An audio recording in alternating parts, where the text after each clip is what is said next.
पहले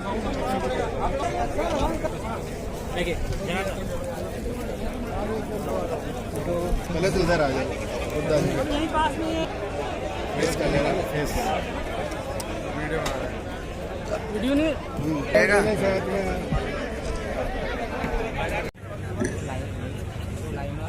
माइक की आवाज है, लाइनर नहीं है बोलते। धन्यवाद डॉक्टर इलियास भाई। हमें माननीय मंत्री जी को आमंत्रित करूंगा। श्री अब्दुल राम मेघवाल जी जिंदाबाद। इससे पहले कि मैं माननीय मंत्री जी को आमंत्रित करूं, हमारे वर्किंग प्रेसिडेंट श्री ए ज्ञान सेकरन जी हमारे इस राष्ट्रीय अधिवेशन में यहाँ पधारे, इसके लिए आपको बहुत बहुत धन्यवाद देना चाहता हूँ। जोरदार तालियों से स्वागत किया जाना चाहती हूँ। आदरणीय महोदय, जब से आपने लोकसभा सदस्यता ग्रहण की, जब से लेकर अब तक आज इस एसोसिएशन का संरक्षण कर रहे हैं और आपके नेतृत्व में हमारी ये एसोसिएशन लगातार प्रगति कर रही है। अनेकों ऐसे उतार चढ़ाव आए जब हमारे लोगों के साथ में निराशा का भाव पैदा हुआ, लेकिन आपने जब कदम आगे बढ़ाया तो उसका निराकरण हुआ और हमको न्याय मिला। जैसे पदोन्नति में आरक्षण लगभग रुक गया था और एक पंजाब हरियाणा हाईकोर्ट का आदेश कुछ था, दिल्ली का आदेश कुछ था, और जब आपके समक्ष बात रखी तो आपने प्रधानमंत्री जी से मिल करके और जो रुके हुए प्रमोशन थे वो चालू करवाए। ये हमारे लिए बहुत राहत की बात थी। और जल्दी से मंत्री जी का स्वागत करें, जल्दी से।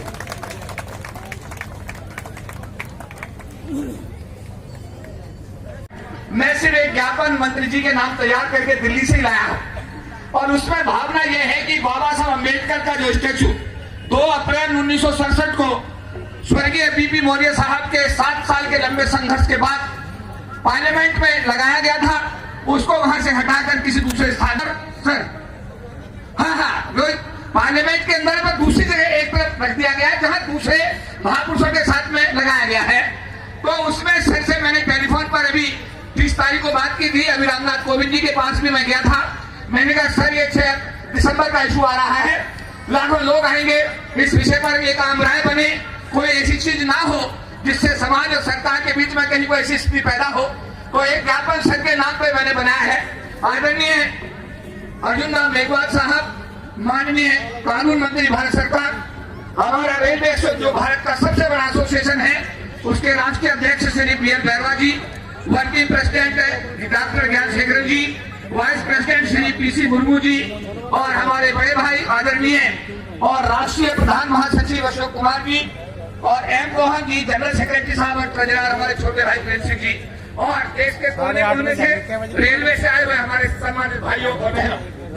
हमने आज अनुसूचित हमने मेघवाल साहब के नाम जो पत्र है श्री अर्जुन राम मेघवाल जी, माननीय केंद्रीय कानून मंत्री, कानून एवं न्याय मंत्री, स्वतंत्र प्रभार, संसदीय कार्य राज्य मंत्री भारत सरकार। आदरणीय महोदय, अनुसूचित जाति जनजाति समाज एवं सरकार के बीच समन्वय और विश्वास का दायरा बढ़ाकर सामाजिक समरसता स्थापित करके संवैधानिक प्रावधानों को लागू करा के इस समाज के हितों को संरक्षित करने के संबंध में सर्वप्रथम भारत सरकार द्वारा आपको कानून मंत्री के पद पर आपकी नियुक्ति का हमारा महाशय हार्दिक स्वागत करता है तथा आशा करता है कि आप अपने कार्यकाल में देश के अनुसूचित जाति जनजाति समाज के अंतिम व्यक्ति को न्याय दिलाने की हर संभव कोशिश करेंगे। इस पावन कार्य में हमारा समाज हमेशा आपके साथ है। अनुसूचित जाति जनजाति संघ अखिल भारतीय महासंघ सरकारी अधिकारियों एवं कर्मचारियों का सर्वोच्च संगठन है, जिसमें लाखों लोग पूरे देश में सरकारी क्षेत्र में कार्यरत है। यह विभाग में हर विभाग में कर्मचारी संगठन है तथा हर सभी संगठन महासंघ के सदस्य हैं। इस नाते महासंघ के राष्ट्रीय पदाधिकारियों को हर विभाग में आयोजित होने वाले भिन्न भिन्न कार्यक्रमों में जाकर समाज के लोगों को जागरूक करने का कार्य करना होता है। महासंघ द्वारा अपने गठन 1997 से लेकर आज तक आरक्षण को बचाने, इस क्षेत्र में आरक्षण लागू कराने के लोगों ने वर्षों तक जेल भरो आंदोलन चलाया। बाबा Saheb Ambedkar. All India scheduled caste and scheduled tribes railway employees association की ये सेंट्रल एग्जीक्यूटिव कमेटी की जो बैठक और एक राष्ट्रीय अधिवेशन जो नागपुर में हो रहा है, उस अधिवेशन के लिए मुझे आमंत्रित किया था सुबह के लिए, लेकिन आपको सबको पता है कि आज संसद का सत्र शुरू हुआ, तो मैं संसदीय कार्य मंत्री के नाते भी हमारी जो ड्यूटी बनती है, प्रधानमंत्री जी को रिसीव करना, उसके बाद एक प्रेस कॉन्फ्रेंस होती है, फिर एक मीटिंग होती है और फिर संसद का जब सत्र शुरू होता है, अशोक जी से कहा था कि मैं आऊंगा जरूर 25 को, और मैं आ गया। और मुझे खुशी है कि आप इतनी बड़ी संख्या में, अभी शाम को भी इतनी बड़ी संख्या में बैठे हैं, इसलिए बाबा साहब की फौज तो बड़ी खड़ी हो गई है भाई। बाबा साहब अम्बेडकर, ये नारे बीच बीच में आपको मैं लगाता रहूंगा, ठीक है ना? मेरा भाषण इसी से आसपास रहेगा। आज संविधान दिवस मनाने के लिए हम आज दिल्ली में करीब पद यात्रा की थी हमने, माय भारत बैनर के तले, मैं भी उसमें था। 8 बजे शुरू हुई, हमने मेजर ध्यानचंद स्टेडियम से शुरू की थी और उसके बाद हम इंडिया गेट तक गए और उसमें कई मंत्री भी थे और बहुत बड़ी संख्या में युवा भी थे। वहां भी बाबा साहब के नारे लग रहे थे, यही नारा, बाबा साहब अम्बेडकर। हाँ, उसमें नारा था, ये शानदार नारा था। बाबा साहब कर्तव्य पथ पे गूंज रहे थे जी, बाबा साहब कर्तव्य पथ पे गूंज रहे थे, बाबा साहब अम्बेडकर। कल संविधान दिवस है और संविधान दिवस के अवसर पर आप केंद्रीय वार्षिक अधिवेशन कर रहे हैं, इसलिए आपको बधाई भी। BL बैरवा जी राष्ट्रीय अध्यक्ष, हमारे अशोक कुमार जी जो राष्ट्रीय महामंत्री है, आपकी जोड़ी भी शानदार है। इस जोड़ी के लिए भी जोरदार बधाई दे दो।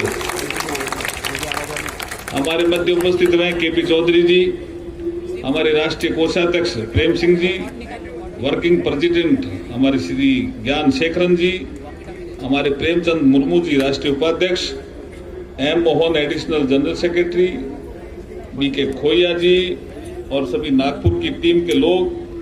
अब मैं एक गीत गाता हूं क्योंकि मुझे ये कहा बैरवा जी ने कि ये सांस्कृतिक संध्या का कार्यक्रम हो सकता है, तो वो कह रहे हैं बाद में करेंगे। मैंने कहा शुरुआत मैं कर देता हूं, मैं भी एक कलाकार हूं। लेकिन अभी KP चौधरी ने एक विषय रखा और वो 2-3 बार दोहराया भी।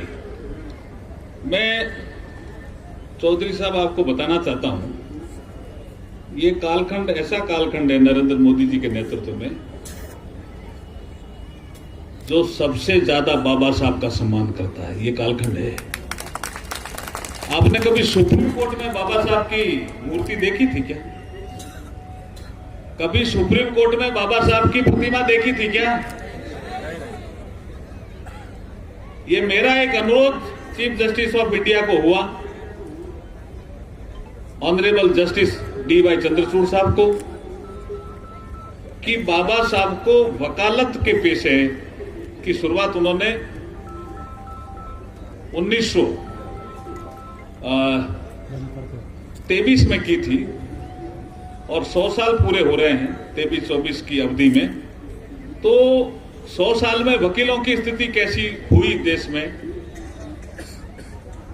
वकीलों का काम कैसा चला, कैसे उन्होंने संविधान की रक्षा की, बाबा साहब ने कौन कौन से केस लड़े।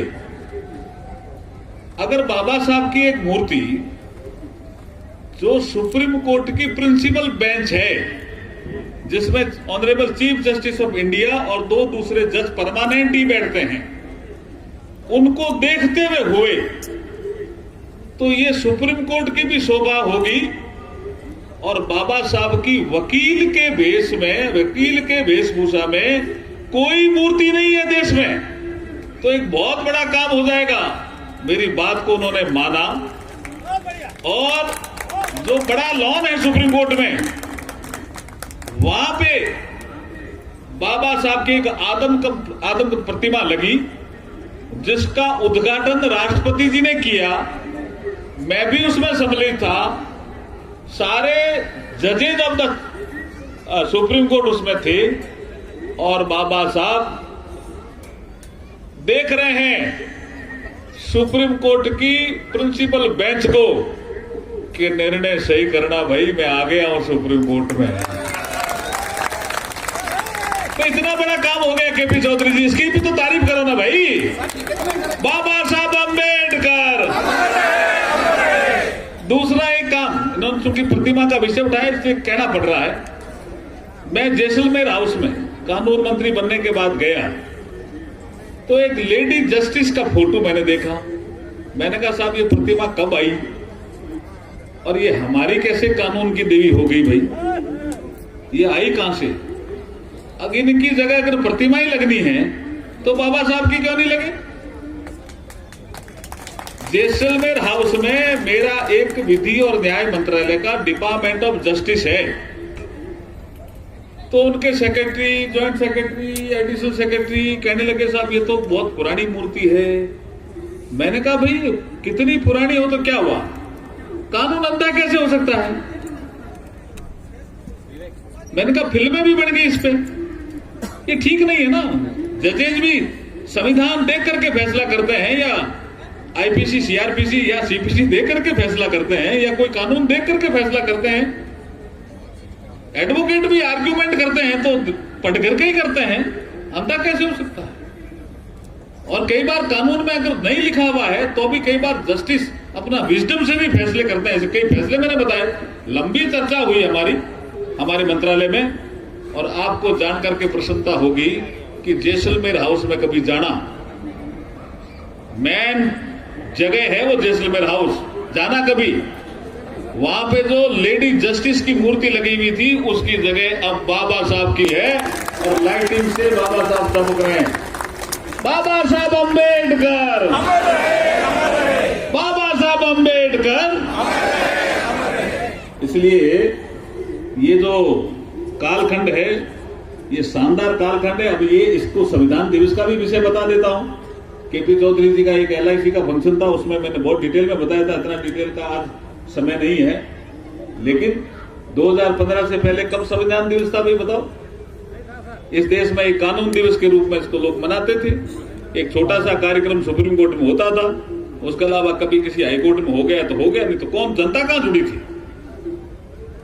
2015 डेट आप लिख लो, 19 नवंबर 2015 को सामाजिक न्याय और अधिकारिता मंत्रालय भारत सरकार ने एक आदेश जारी किया कि बाबा साहब अम्बेडकर की 125वीं जयंती है, ये वर्ष बाबा साहब की जयंती का वर्ष है, 125वीं जयंती का, और इसलिए नरेंद्र मोदी जी के नेतृत्व में जो सरकार चल रही है उसने निर्णय लिया कि आगे से प्रतिवर्ष 26 नवंबर संविधान दिवस के रूप में मनाया जाएगा। ये कितना बड़ा निर्णय लिया भाई, बाबा साहब अम्बेडकर, बाबा साहब अम्बेडकर।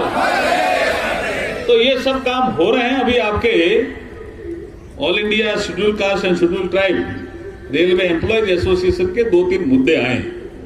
कल मैंने रेल मंत्री जी से रात को चर्चा की थी किसी कारण से। मैंने कहा आप जा रहे हो ना, कितने बजे जा रहे हो? और मैंने कहा थोड़ा समय आपके पास आधे घंटे का है तो जितना भी हो सको, कार्यक्रम बहुत बड़ा है, आप समय देना। तो अभी बैरवा जी और अशोक जी मुझे बता रहे थे कि वो आने पे पहले तो उन्होंने शायद इतना ही समय दिया था, आधे घंटे का ही, लेकिन जब आपकी जो ये सम्मेलन का रूपरेखा देखी, इसकी भव्यता देखी, तो वो यहाँ से गदगद कर होके गए हैं। मुझे भी उन्होंने कहा कि बहुत ही अच्छा राष्ट्रीय अधिवेशन, सफल अधिवेशन। तो हाँ, बैरवा साहब, अशोक जी के लिए तो जोरदार ताली बजाइए।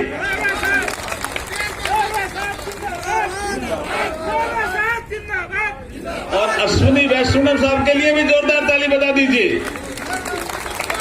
और यहाँ के MP और केंद्रीय सड़क परिवहन मंत्री हमारे नितिन गडकरी जी ने भी जो संदेश भेजा, उनके लिए भी जोरदार ताली बजा दीजिए। मन साफ है तभी तो संदेश भेजा भाई। सब लोग मिलकर के एक प्रयास करेंगे कि इनके आपकी जो 2-3 छोटी मोटी डिमांड है। मेरे घर पे जब चेयरमैन रेलवे बोर्ड का कार्यक्रम था तब भी हम खाना खा रहे थे तो आप साथ ही बैठे थे सर, और आप भी साथ थे। रेल मंत्री जी ने हाँ की है और मैं आपको इस मंच से विश्वास दिलाता हूं कि आपके एक दो काम तो जल्दी ही मैं पूरे करवा करके ही दम लूंगा।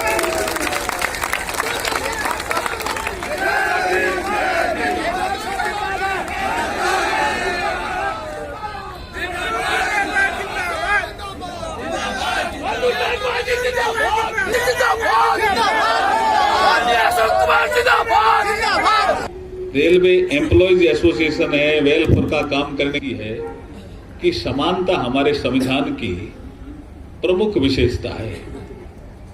तो एक कोई यूनियन का एसोसिएशन का आदमी जब जाए किसी सम्मेलन में तो छुट्टी मिलती है और SC/ST का नहीं जाए और जावे वहां तो छुट्टी नहीं मिले, ये समानता नहीं है ना। इसको समानता में बदलो, ये विषय हमने रखा। और संविधान की मूल भावना में लिबर्टी, इक्वलिटी एंड फ्रेटर्निटी, ये 3 पिलर हैं हमारे संविधान के। और इसी पिलर के आधार पे जो संविधान खड़ा हुआ है, जिसमें वैल्यूज, आज देखिए आसपास हमारे साथ कई देश हमारे साथ ही आजाद हुए। पाकिस्तान हमारे तो साथ ही आजाद हुआ ना।